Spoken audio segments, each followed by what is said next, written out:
आया है। और शामली में बीजेपी की मधु गुर्जर ने समाजवादी पार्टी की अंजलि को शिकस्त दी है।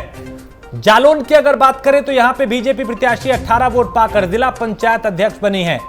और बदायूं में बीजेपी की वर्षा यादव 28 वोट पाकर 5 वोटों से वो जीती हैं। तो इस वक्त ये पंचायत चुनाव से जुड़ी हुई बड़ी खबर हम आपको बता रहे हैं, यानी जो जिला पंचायत अध्यक्ष का चुनाव हुआ उससे जुड़ी हुई पल पल की जानकारी आप तक पहुंचा रहे हैं। क्योंकि आज ही मतदान हुआ, आज ही मतगणना और आज ही नतीजे जो हैं वो सामने आ चुके हैं।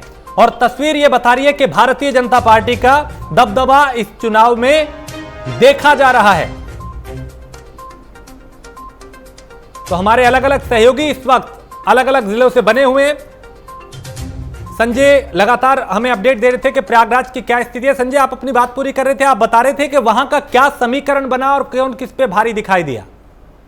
जी बिल्कुल राजेश जी, यहाँ का समीकरण ये रहा कि बीजेपी प्रत्याशी डॉक्टर बीके सिंह कुल मिला के 51 मतों से वो जीत दर्ज के, मतलब जो सपा के प्रत्याशी थे, सपा और भाजपा में केवल कांटे की टक्कर थे। 2 ही प्रत्याशी यहाँ पर नामांकन किए थे, जिसकी सीधी टक्कर थी बीजेपी प्रत्याशी डॉक्टर बीके सिंह ने 18 मत ज्यादा पाकर जीत दर्ज की। आपको बता दें, जो प्रमाण पत्र उन्होंने लिया, प्रमाण पत्र लेने के बाद डॉक्टर बीके सिंह भाजपा के प्रत्याशी के जितने भी समर्थक थे हजारों की तादाद में, उनको माला पहनाने के लिए भीड़ लग गई और पटाखे छोड़ने लगे। यहाँ पर इस तरीके से जश्न मनाया गया कि देखते बन रहा था। वहीं जो सपा के कार्यकर्ता थे वो लगातार प्रशासन के ऊपर आरोप भी लगा रहे थे कि वो बीजेपी की तरफ से समर्थन कर रहे हैं और डिवाइस के हिसाब से वहां पर जो भी सदस्य जा रहे थे मतदान स्थल पे वोटिंग करने के लिए, उनके ऊपर आरोप लगा कि बीजेपी के तरफ से जो भी प्रत्याशी वहां जा रहे हैं वो डिवाइस लगा के जा रहे हैं। ऐसी उन्होंने आरोप लगाया, धरना प्रदर्शन भी किया। तो वही पुलिस ने लाठीचार्ज भी की। ऐसी स्थितियां प्रयागराज में बनी थी, लेकिन बीजेपी प्रत्याशी डॉक्टर बीके सिंह ने जीत दर्ज की। ये सबसे बड़ी बात है। देखा जा रहा है पूरे जिले में ज्यादातर भाजपा का जो वर्चस्व फिर से वो कायम दिख रहा है और लगातार जितने भी प्रत्याशी हैं ज्यादातर भाजपा भारतीय जनता पार्टी के ही जीत चर्चित हो रही है। ठीक है आशीष, कानपुर में भी यही देखा गया कि बीजेपी का जो दबदबा है वो कायम है, यानी भारतीय जनता पार्टी के इस प्रदर्शन से साफ है कि अभी इस पंचायत में बीजेपी का जो दबदबा है वो कायम है। बिल्कुल राजेश, जिस तरह से पंचायती चुनाव ये हुआ, जिला पंचायती अध्यक्ष कानपुर में चुना गया है, निश्चित तौर पर बीजेपी का दबदबा कायम है। और कल ही से कयास लगाए जा रहे थे, जिस तरह से समीकरण बिठाए गए थे और बड़े लीडर जो हैं भाजपा के जिला पंचायत अध्यक्ष के जो सदस्यों के लगातार संपर्क कर रहे थे, उनसे बात कर रहे थे, उनको माल रोड के गेस्ट हाउस में बिठाया रोका गया था। उसके बाद से ही लगातार जो बड़े नेता थे उनसे लगातार संपर्क है। हालांकि जो सपा ने भी एड़ी चोटी का यहाँ पे जोर लगाया हुआ था। मैं राजेश बता दूं, 2 ही पर्चे भरे गए थे, सपा का कैंडिडेट यहाँ पे था और केवल बीजेपी का कैंडिडेट था। सीधे तौर पे दोनों पे लड़ाई थी। 12 सदस्य लेकर सपा आई थी तो 9 सदस्य थे। टोटल 32 वोट थे, जिसमें 25 वोट भाजपा को मिले हैं और 5 वोट के साथ राजू दिवाकर हैं जो सपा प्रत्याशी, 5 वोट के साथ उन्हें संतोष करना पड़ा है। 2 जो वोट है वो कैंसिल हुए, उन्हें अवैध घोषित किया गया था।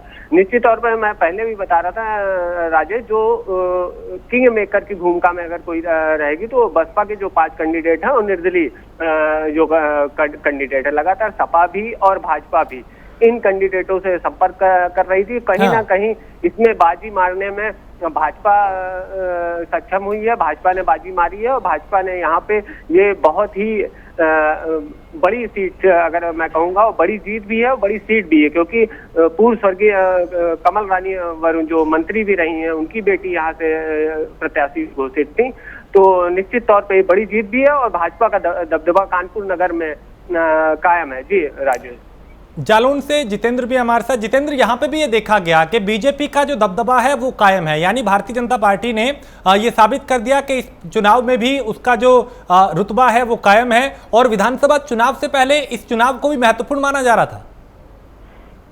हाँ बिल्कुल राजेश, आपने सही कहा, क्योंकि जो जिला पंचायत अध्यक्ष पद का ये जो चुनाव हो रहा था, निश्चित तौर पर विधानसभा चुनाव के लिए सेमीफाइनल के रूप में माना जा रहा था और बीजेपी के जो भी प्रत्याशी थे वो अपनी पूरी दमखोल लगाए थे, लगातार प्रयास कर रहे थे कि उनकी जीत दर्ज कराई जाए।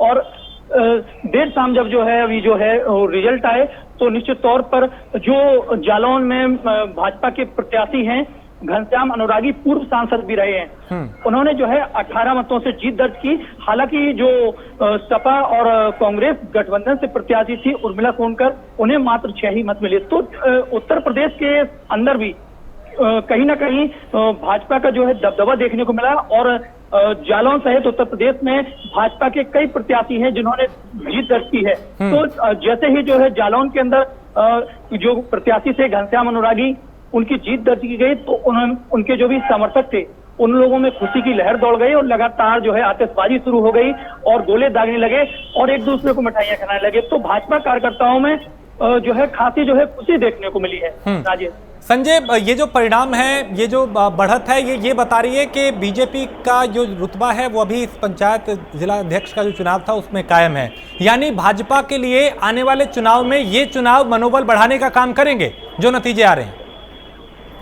बिल्कुल राजेश जी, ये भारतीय जनता पार्टी का इस तरीके से मनोबल बढ़ाने का काम बिल्कुल कर रहे हैं। जिस तरीके से पूरे जिले में ज्यादातर यही देखा जा रहा है कि भारतीय जनता पार्टी के ही प्रत्याशी जीत दर्ज कराए हैं, तो ये सेमीफाइनल एक तरीके से था।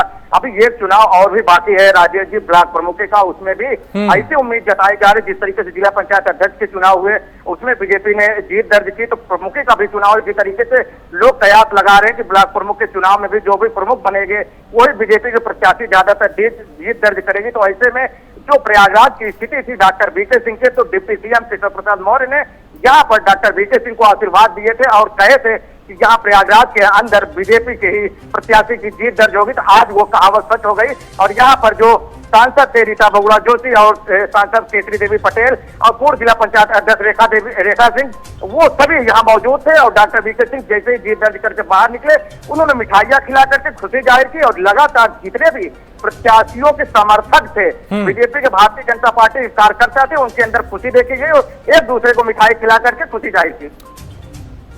इसके अलावा संजय, किस तरह की तैयारियां थी चुनाव के दौरान और मतगणना के दौरान? क्या कोरोना का प्रोटोकॉल का पालन हुआ? अब जीत के बाद किसी तरीके का कोई हंगामा ना हो, समर्थक आपस में ना भिड़े, इसको लेके वहां पे क्या कुछ बंदोबस्त किए गए?